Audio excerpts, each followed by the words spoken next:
Liechtenstein is a state which defies history. It's a microstate located in Central Europe which has survived a great many times of strife. The Napoleonic Wars and the collapse of the Holy Roman Empire, the revolutions and nationalist movements of the 19th century, and of course, both world wars. The question is, how? How did such a tiny state not get absorbed by its larger neighbours? Well, to start, the Principality of Liechtenstein came into existence in 1719 when the Archduke of Austria and the Holy Roman Emperor combined the two settlements of Vaduz and Schellenberg, and these were under the control of Hans Adam of the House of Liechtenstein, hence the name. Now, the first threat to Liechtenstein's existence came in 1805 when Napoleon did an Austerlitz and defeated the Austrian Empire. Peace negotiations between the two saw the Prince of Liechtenstein, Johann Joseph, work on behalf of Austria. Johann was an extremely capable negotiator and also agreed with many of the reforms which Napoleon wanted to introduce. Thus, when another victory saw Napoleon put an end to the Holy Roman Empire and create the Confederation of the Rhine, he protected Liechtenstein from being incorporated into Bavaria. This is a big deal because the most powerful man in Europe had just declared that Liechtenstein was a sovereign state and nobody was going to argue with Napoleon at that point. So when Napoleon was defeated, Liechtenstein still survived. The reason why was that the Liechtenstein family had remained fiercely loyal to the Habsburgs. This is because the Liechtensteins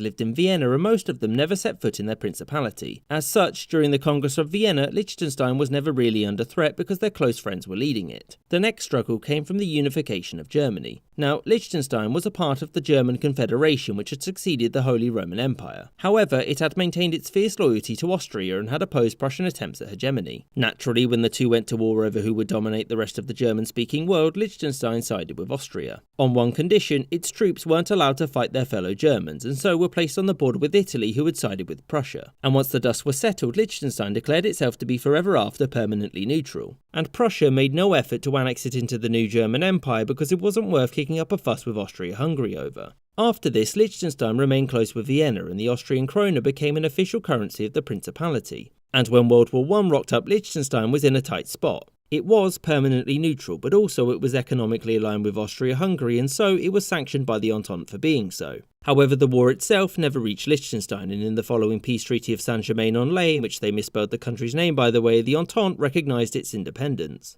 And in the years following the First World War, Liechtenstein opted to align its economy with Switzerland and use the Swiss franc instead. So what about World War II? Surely the Nazis would have tried to grab it, right? After the Anschluss of Austria in 1938, there were many in Liechtenstein who also wanted to join Germany. Yet Germany never made an attempt to take the country. And the reason why was its close alignment with Switzerland. So Switzerland was economically cooperative with Germany and allowed them to circumvent some of the sanctions against them. Also, Liechtenstein's border was manned by Swiss soldiers and that would have made things a bit, well, shootier. Throughout the conflict, Germany had bigger fish to fry and so little Liechtenstein was spared the horrors of the Second World War. And so it was from here on after that Liechtenstein, by strategically allying itself with its neighbours and staying neutral, would remain independent thereafter.